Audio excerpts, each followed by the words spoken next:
This chilling true crime story, inspired by the works of best-selling author Gregg Olsen, delves into the double life of a man who defied his Amish roots in more ways than one. Eli's ties to the old order Amish were unraveling fast. Though he attended church a few times, his enthusiasm faded, replaced by a growing fascination with the outside world. By the summer of 1972, he was socializing with English friends, slipping behind the wheel of cars, an unthinkable rebellion in his community.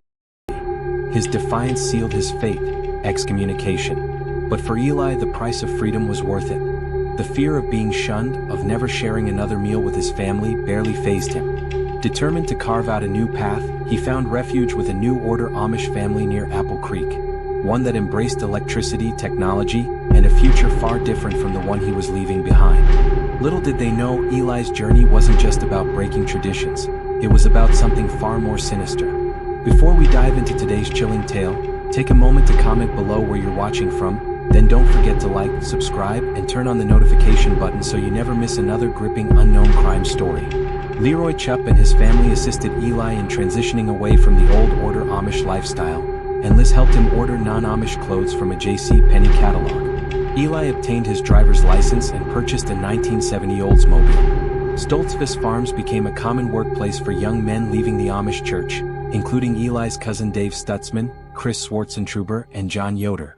Chris was directly descended from the founder of the Swartzentruber Amish sect, and due to the practice of marrying within the small community, they often shared the same names. Even after leaving the church, Eli had a few dates with a girl named Ida Stutzman, who belonged to a Mennonite church in the area. However, Ida, who was still in love with Eli, regularly wrote him letters, urging him to return to the church, but her efforts were in vain. Eli enjoyed his newfound freedom from the strict rules of the church and casually dated other women. One of these women, Rebecca Yost, became pregnant, and Eli provided her with money for an abortion. In 1973, Eli bought his friend John Yoder a pair of red bikini underwear as a birthday gift. This was considered unusual, as the conservative Amish community forbade the wearing of underwear due to the worldly nature of elastic waistbands.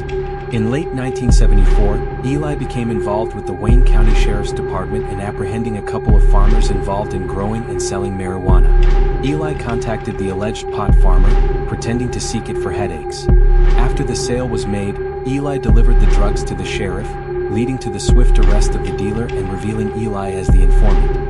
Following this incident, Eli claimed to have received death threats and warned the sheriff and the families residing at Stoltzfus Farms. They made an effort to be watchful for any suspicious individuals, but on November 19th, Ed Stahl discovered Eli lying in a pool of blood in one of the barns. Eli claimed that two men had attacked him and struck him with rocks. He fought back, even using a pitchfork to stab one of them, but they overpowered him and stabbed him in return. He was quickly taken to the hospital, where the doctor stated that he had lost a significant amount of blood and was close to death.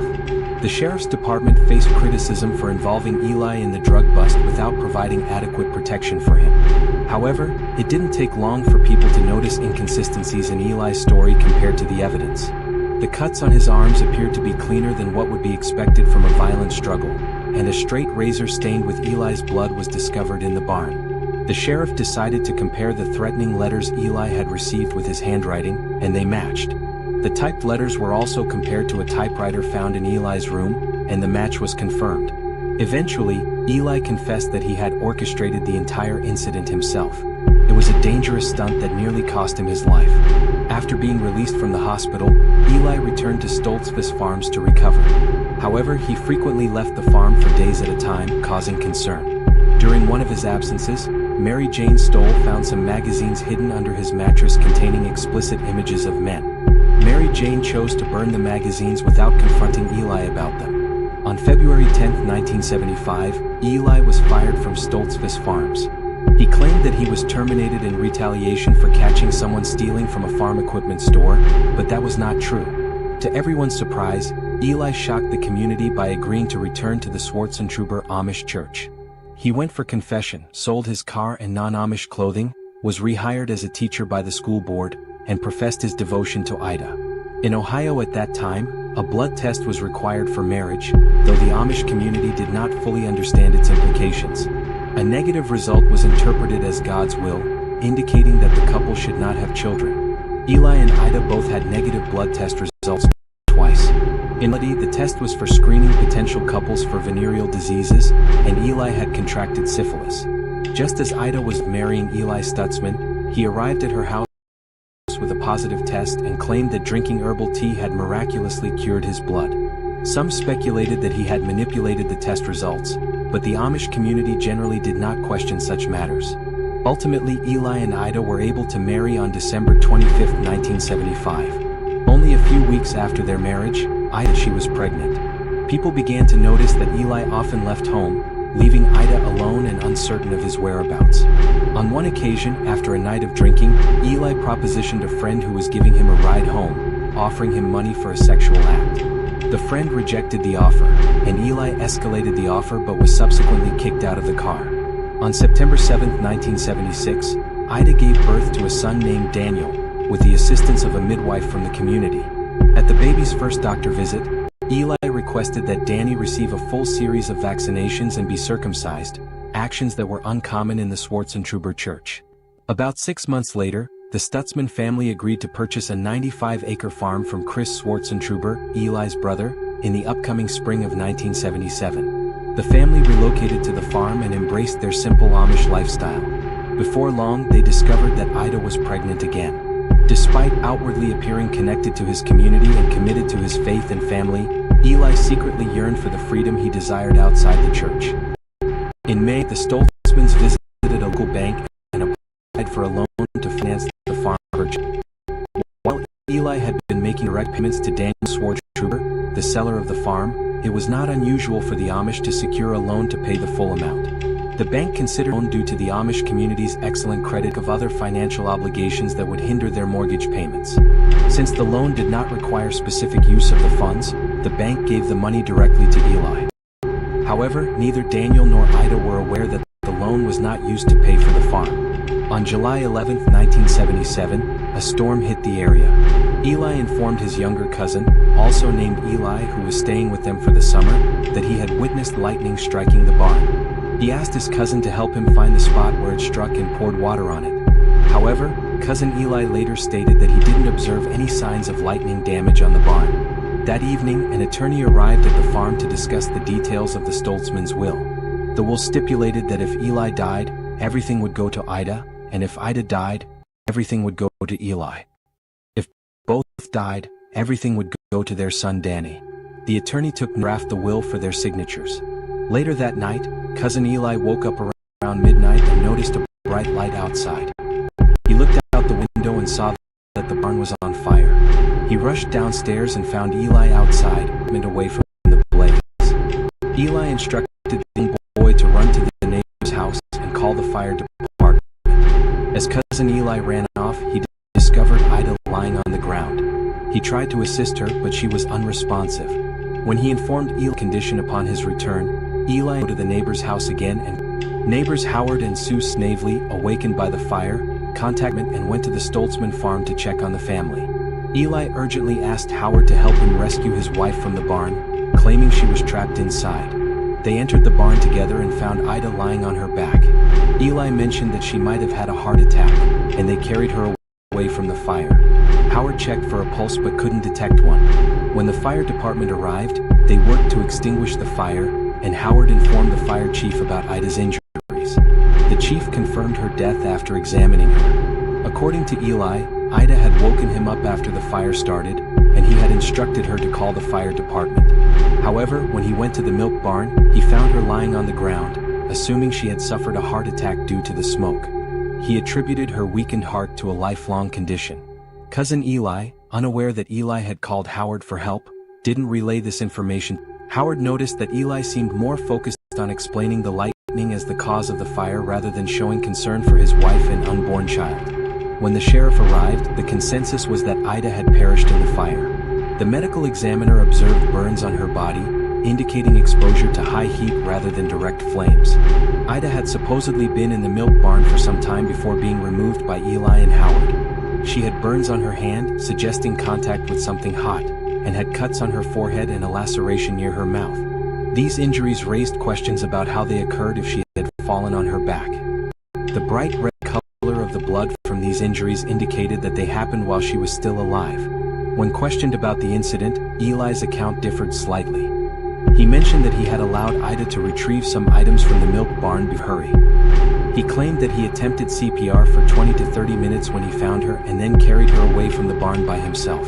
The sheriff, unaware of Eli's troubled past and lacking additional evidence, assumed that Ida had died as a result of the fire, possibly due to her heart being unable to withstand the intense heat.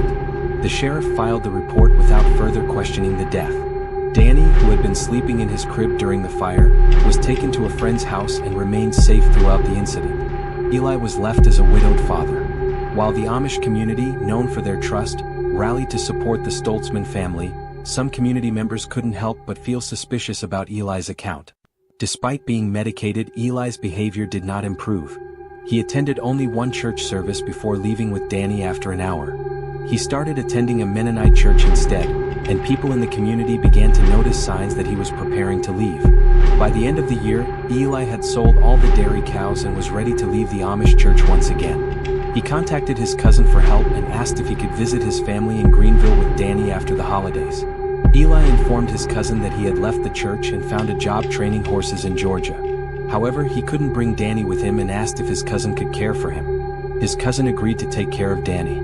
Eli spent several months in Georgia and then Florida, mostly without Danny, before returning to the farm. Upon his return, he quickly made upgrades to the farm, including adding electricity and telephone lines. He also bought a new car, shaved his face and cut his hair short. Additionally, he began buying and trading racehorses, something that was frowned upon in the Amish community due to their opposition to gambling. Eli took a keen interest in the world of horse racing. Over the next few years, he focused on training racing horses and boasted about his skills in that area. He claimed to be well known throughout the country as someone who could tame any horse, and people from various places hired him for horse training. This allowed him to travel and explore the gay scene in different parts of the country. By this time, Eli was no longer hiding his sexual orientation. His farm became known in the gay community as a place for frequent barn parties. He rented out rooms in his farmhouse and neighbors noticed an increase in activity on the property, predominantly with male visitors. Eli also used classified ads to meet other gay men. During the late 1970s and early 1980s, he spent most of his nights either going out with friends while neighbors babysat Danny or engaging in sexual encounters with men he met through classified ads. Some of the men who met Eli mentioned that he was attentive to Danny, ensuring that he was asleep before retiring to the master bedroom. Eli had a restless nature and didn't like staying in one place for too long. In early 1992, he decided to take Danny and move to Colorado. He sold his farm for $200,000, which upset the local Amish community as more of their land ended up in the hands of non-Amish individuals. Eli had met a man in Durango, Colorado, who owned a ranch and had a $15,000 stallion. Eli expressed his desire to start anew in Durango, explaining that he had been shunned by the Amish, which was negatively affecting Danny. He and the rancher decided to purchase a bigger ranch together, with Eli providing the down payment. They lived together with Danny for less than a year, but problems between Eli and the rancher arose almost immediately. Eli was more interested in being part of the local gay scene than maintaining a committed relationship. Concerns were raised when Eli brought Danny to parties and allowed him to behave inappropriately. Some individuals contemplated reporting the incident to authorities but refrained due to fear of their involvement in the gay party scene being questioned. By January 1983, another young man had moved into the ranch, and it appeared that he and the rancher had a better connection. During this time, Eli continued placing classified ads to meet other men and engaged in unprotected sex, despite the risks associated with the early 1980s AIDS epidemic. He would often boast about his deceased wife Ida, but the details of her death varied in his stories. In one version, he claimed that Ida had been awake and feeding Danny when she noticed the barn on fire and went out to try to put it out herself. Some individuals even claimed that she passed away in a car accident. In February, the rancher finally gathered the courage to leave Eli. During this time, many more people in the gay community were concealing their sexual orientation, and the rancher was afraid of what would happen to Eli without him. However, he was willing to take the risk to escape the situation. Eli willingly purchased the rancher's share of the ranch for $5,000, along with an additional $5,000 worth of farm equipment. As Eli gained more freedom, his sexual desires increased. He would bring groups of men to his ranch for parties and engage in sexual encounters with men he met at bars, in parking lots, and through classified ads. In October, he attended a Halloween party dressed as an Amish man, and witnesses observed him engaging in sexual acts with men dressed in Amish attire. In November, Eli and Danny disappeared from Durango. Eli had met a man from Austin, Texas through a classified ad and moved in with him. However, their relationship didn't last long and Eli found his place. Austin was considered one of the more progressive cities in the South during the early 1980s, with a thriving gay scene and less violence towards the LGBTQ+ community. Eli became involved in the gay community, working for the Austin chapter of the Texas Gay Rodeo Association and starting his own construction business, where he employed young gay men. Meanwhile, Glenn Pritchett, born in 1961 in Logan, Utah, had a troubled past. He struggled academically, engaged in drinking and drug use as a teenager, and had multiple encounters with the law. He met Sandy Turner, who also had a history of legal troubles, and the two ran away. They got married at the age of 16 with Sandy's mother's permission. Despite his turbulent past, Glenn decided to turn his life around and join the United States Coast Guard as an electrician. He was stationed in Reedsport, Oregon, where he and Sandy had a daughter. They were then relocated to Staten Island, New York, where they had a son.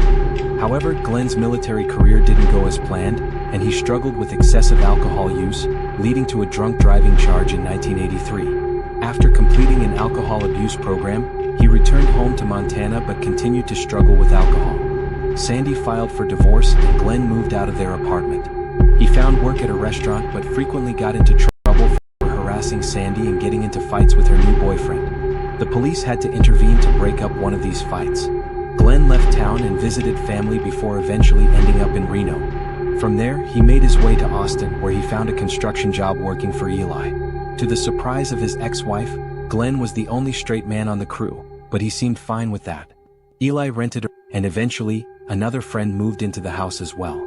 They formed a close-knit group of friends who would go out together to bars, including gay bars, even though Glenn identified as straight. Glenn enjoyed his time in Austin but expressed a desire to reconcile with his ex-wife, who was about to remarry. She wanted to move on, so she changed her phone number after Glenn continued to call her persistently. January 1985 was the last time she heard from him. On May 12, 1985, a body was discovered in a ditch on Clifton Bluff Springs Road near Boston, Texas. The body had a foul odor, initially mistaken for an animal carcass. However, upon closer inspection, it was revealed to be a decomposed human body. The unidentified man had been shot in the head and dumped in the ditch.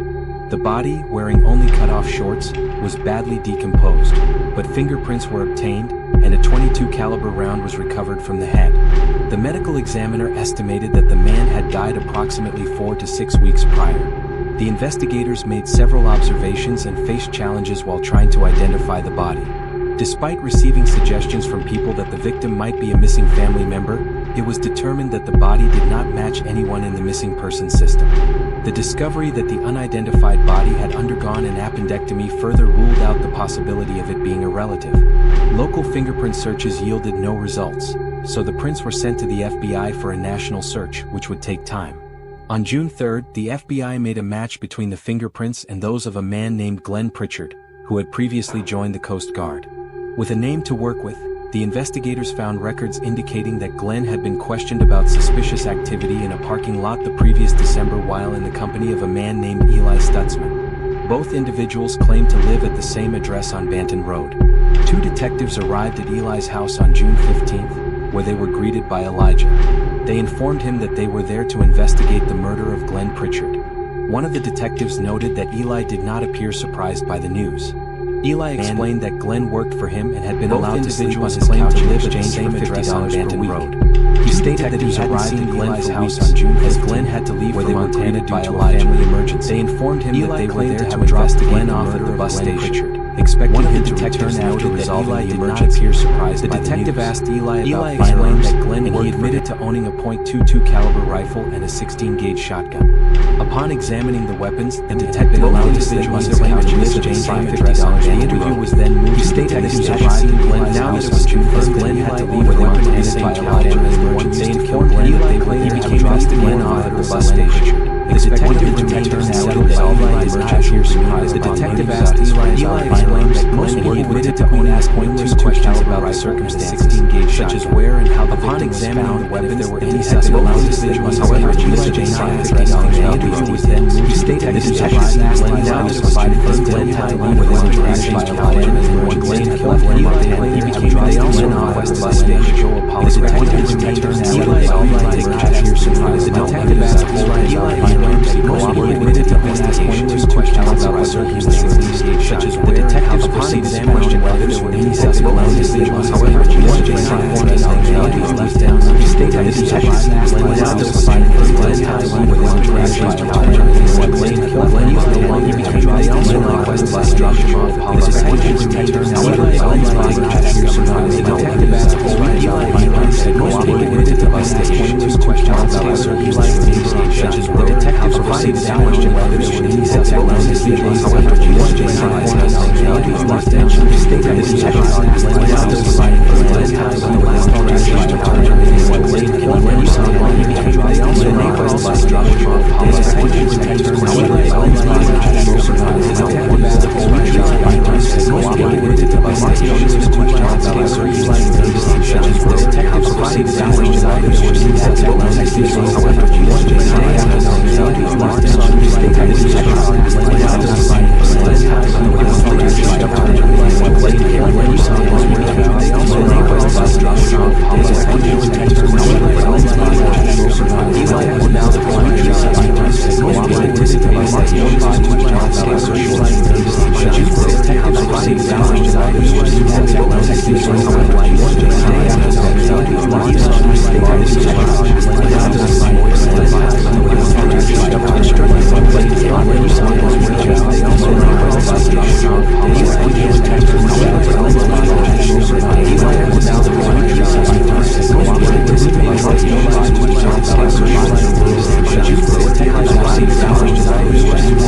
Traveled around, sharing the story of the murder and falsely claiming that the killer had used his .22 caliber rifle.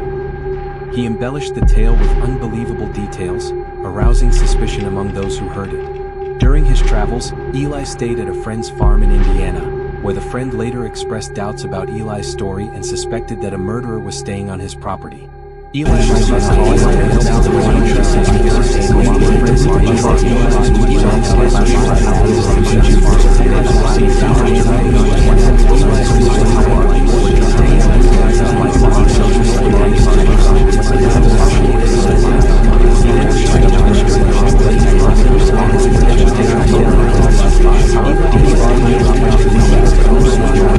instead traveled for Danny to stay sharing the story of the murder and falsely. However, Eli had other killer has used his .22 caliber rifle. Return from Wyoming, he embellished the tale with unbelievable details, citing issues arousing suspicion among those who heard it. Throughout his travels, while living Eli stayed at a friend's farm in Indiana, where the friend later expressed doubts about Eli's story and suspected that a murderer was staying on his property. As Eli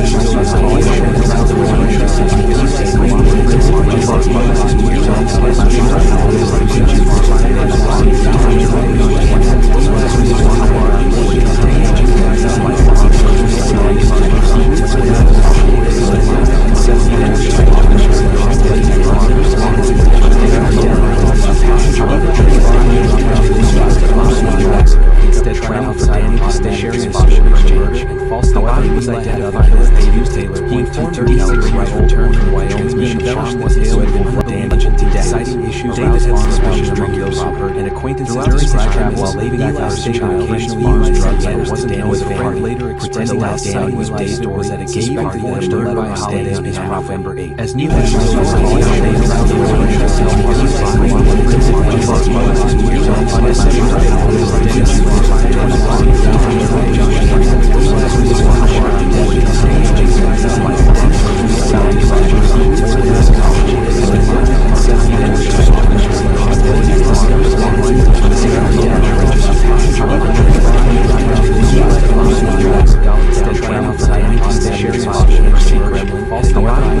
Just a week after Eli's returned from his mission, Eli returned the damage to death. Citing issues David had switched an acquaintance while Lady was stationed to see how Eli's roommate was discovered that two Ida Stutzman was paid for his Eli presented himself as an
The coroner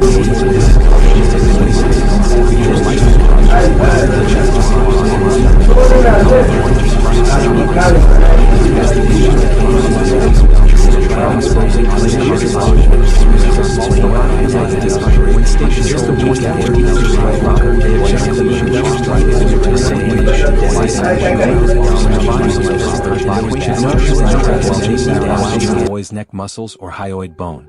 They not only had no idea who the boy was but also couldn't determine the cause of death. Detectives continued their investigation under the assumption that the boy had been murdered, considering that dumping a body strongly suggested foul play. It was still possible that the child had been suffocated. Eventually, another medical examiner would propose the possibility that the boy died from rapid freezing. Initial autopsy, the dilation of the boy's anus led investigators to suspect sexual assault. However, when suspicion said the boy died,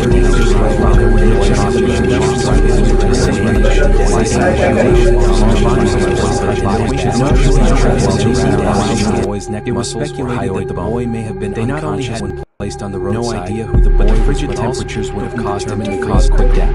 The local authorities had no information about the child's identity, and despite creating a composite sketch of the boy before his face was damaged by animals, they couldn't find any missing persons who matched his description. Flyers were distributed across the state